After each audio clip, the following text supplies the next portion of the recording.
Hi, Chris Christopher here on my podcast Relentless Life on Your Terms. On this episode, me and my wife Billie sit down with Dr. Dalal and we express the importance of health. Obviously, health is your wealth. Prevention is the best cure. Things that can avoid everything that we put in our body, healthy foods and good systems and good structures to maintain high peak performance. Thank you.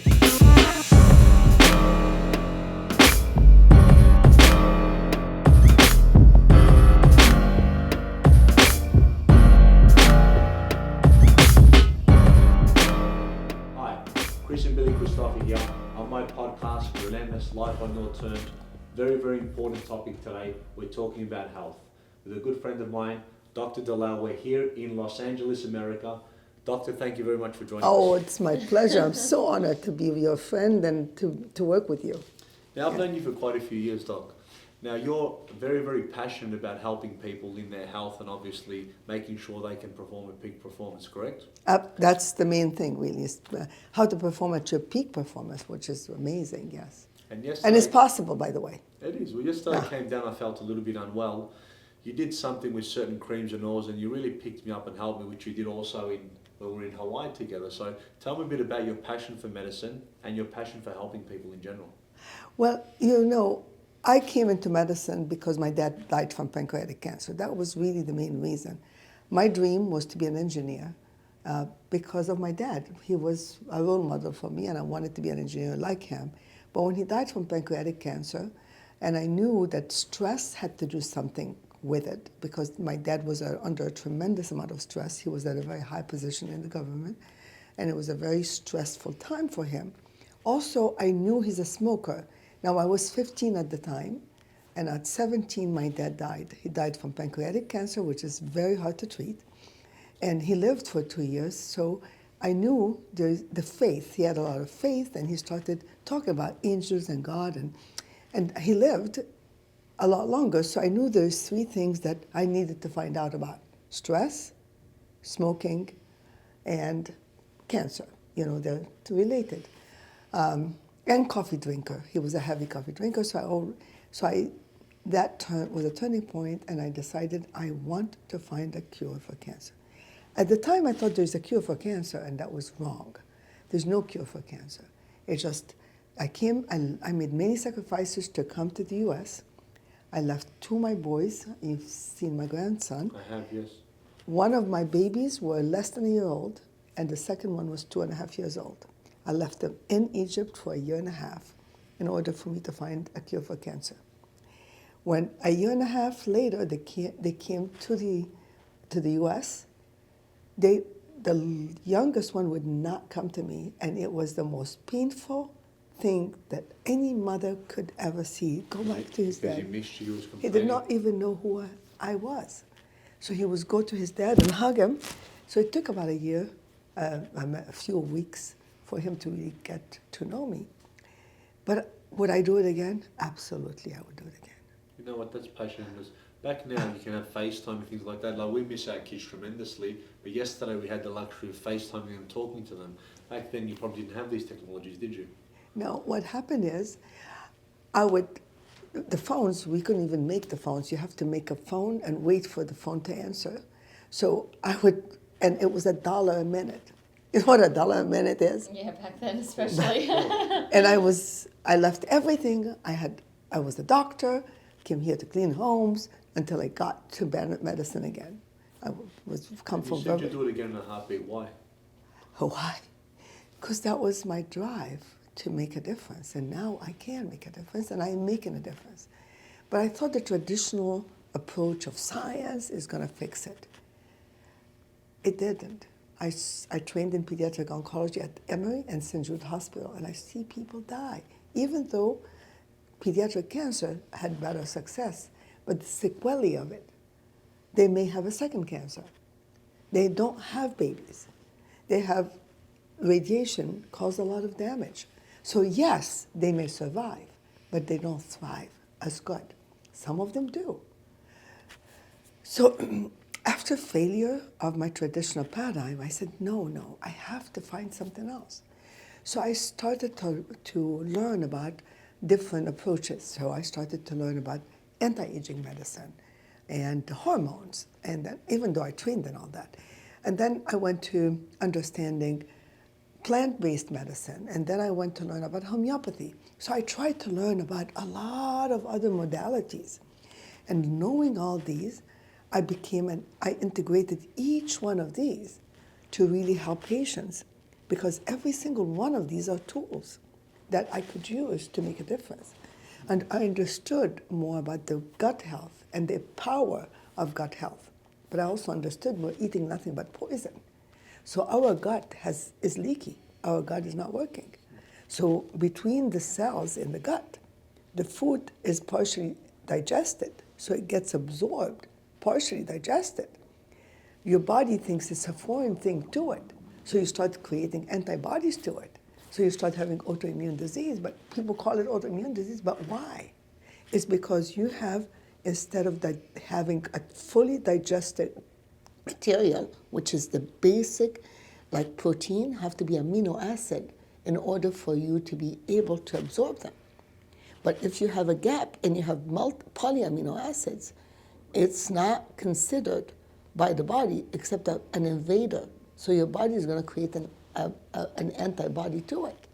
So we're exposed to so many more chemicals these days in the foods we eat and what we drink and everything around us, and even just cleaning products, or I don't touch that. What can people do to help build their immunity to make them that little bit stronger?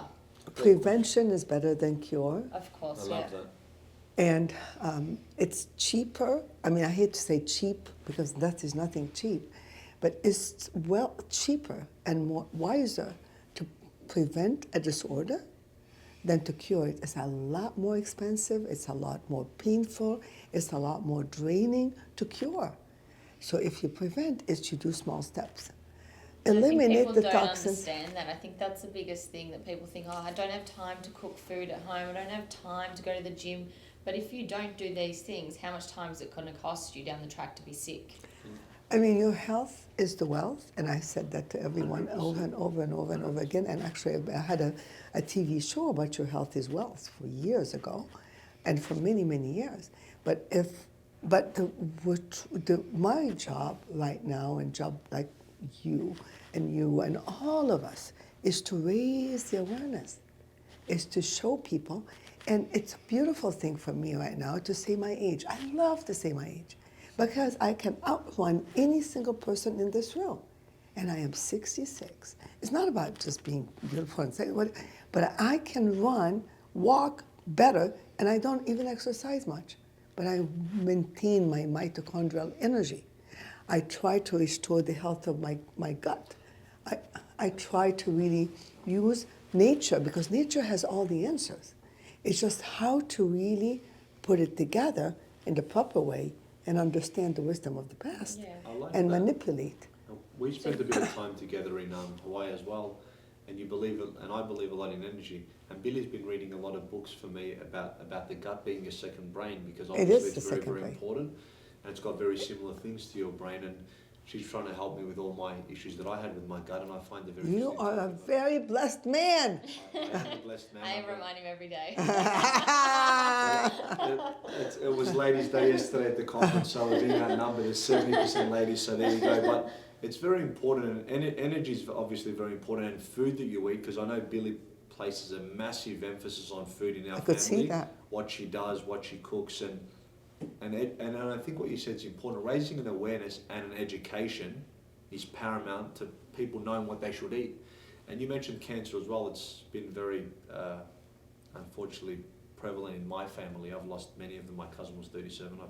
And it's such a hard thing to lose someone to cancer, to think that it could be food-related, what they ate, stress-related, all these factors that, as you said, are avoidable. And you think, what a waste or what a shame. But it's an awareness, really. It's an awareness that certain foods are bad for you. And like you always say, and that you told everyone yesterday as well, it's what you eat is very, very important. What you eat is what you are. Exactly. What you eat is what you are. And also, don't invade your body, because your body has set up mechanisms to protect itself from the outside. But when you break those barriers, you break the blood-brain barriers, the GI to blood barrier. What's GI mean? gastrointestinal tract, like the stomach or intestine, there's a barrier. Yeah.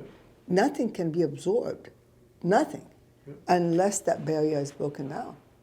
You have just a tight juncture where only the basic amino acid, basic simple sugar, basic fatty acid can go through. So when you break this, you're opening the gate to invaders, because you have a gate that only admits the food, and now you open the gate, everything comes in. So you have a gut barrier, and gut immunity is so important. Gut has immunity. The gut is a function by itself, okay? So the GI, and also if you don't really have good habits of bowel movements, you need to poop every single meal. You know, I used to tell patients that, they get mad. And I said, oh, your problem is constipation. Oh, what I got is constipation. Yes, constipation is a problem. It's a huge issue. Yeah. Because if you have that much layer between the absorption capacity, what do you think you're going to be absorbing? Absolutely nothing. You can eat the best food on the planet, and you're not absorbing it, and you're not digesting. You have a layer of poop that is 20 years old. It's never cleaned. That's why in a lot of religions there's fasting. Why is fasting? To clean your system. Of course you clean the system. That makes a lot of sense. Now, Doctor, you've featured in a lot of magazines. We've got a couple here. Yes, on the covers. love this one with Dr. Phil. It's your magazine, Healpreneur. Tell us a little bit about that. You know, because I feel health is beyond health, is heal. And healing encompasses everything, from spirit to the mind, to the body, to the energy. Yeah. And that's why most of the good time we've spent with our families back then, it was in a healing environment, which would be a church, a temple, a mosque. Being present as well. You feel the healing chanting, because there is a higher frequency which elevates you. That's so important, to be able to be in that healing zone. That's a zone. It's a beautiful zone. Then you go to the next layer. Is back then we were eating the food that we cooked. We knew what we're eating. Right now, we have, the cheese is plastic. You go to McDonald's, you eat plastic. It's not, if you don't believe me, just eat any pizza. You can't even chew it. You have to swallow it. It's plastic. Plastic is estrogen. Estrogen is destructive. Too much estrogen causes cancer. Prostate cancer is estrogen related, not testosterone related. It's too much estrogen. So all that's called xenoestrogen. Awareness, awareness, awareness is healing, healing, healing. Which is why Healthpreneur. How do people get in touch with you, Doctor? And just one thing, thank you.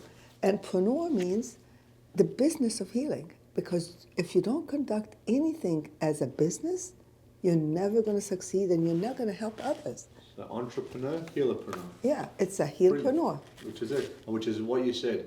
It's more prevention is the best Cure. Is the best cure. So how do people get in touch with you, Doctor? Well, my name is Dr. Dalal Akoury. I have a Facebook page. I have a Twitter. I have LinkedIn. I have a Healpreneur magazine. And I have an office, which my office number is 843-213-1480. And my email address is drdolly@awaremed.com. And my website is awaremed.com, AWAREMED. So grateful. Thank We you love very what much, you and we'll do, put those Doctor. contact Very details. important. Thank you for everything you do for me personally and for everyone, more importantly. Oh, I'm so Thank you, honored. Doctor. We love God your bless you. message. Thank you.